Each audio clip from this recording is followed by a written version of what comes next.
അടുത്തിടെയാണ് Google play store 36 camera ആപ്പുകളെ play സ്റ്റോറിൽ നിന്ന് നീക്കം ചെയ്തത്. ഉപഭോക്താക്കളെ ചതിക്കുന്ന തരത്തിലുള്ള പ്രവർത്തനമാണ് ഈ ആപ്പുകൾ നീക്കം ചെയ്യാൻ കാരണമെന്നാണ് റിപ്പോർട്ട്. ഇവയെ കഴിഞ്ഞ ജൂൺ 11 നീക്കം ചെയ്യുന്ന സമയത്ത് ഈ ആപ്പുകളെല്ലാം ചേർന്ന് 10 ലക്ഷത്തോളം ഡൗൺലോഡ് നടന്നിരുന്നു എന്നാണ് റിപ്പോർട്ട് വരുന്നത്.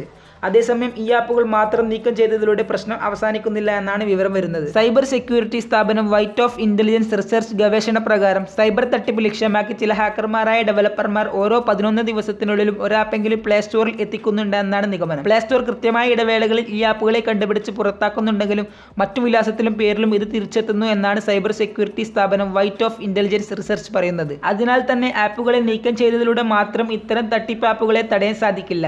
അതിന് ഉപഭോക്താക്കളുടെ ചില കാര്യങ്ങൾ ശ്രദ്ധിക്കേണ്ടിയിരിക്കുന്നു. അത്തരം ചില കാര്യങ്ങൾ എന്താണെന്ന് നോക്കാം. ആദ്യമായി ആപ്പിന്റെ നിർമ്മാതാക്കളുടെ വിലാസം വ്യക്തമായി പരിശോധിക്കുക. അതിൽ ഫ്രീ പ്രൊവൈഡർ അഥവാ ഇമെയിൽ, യാഹു എന്നിവ വെച്ച് തയ്യാറാക്കിയിട്ടുണ്ടെങ്കിൽ ഈ ഡെവലപ്പർമാരെ സംശയിക്കേണ്ടിയിരിക്കുന്നു. രണ്ടാമതായി നേരിട്ട് കോൺടാക്ട് ചെയ്യാൻ സംവിധാനമില്ലാത്ത ആപ്പുകളാണെങ്കിൽ അത് പ്രശ്നം സൃഷ്ടിക്കും. 3.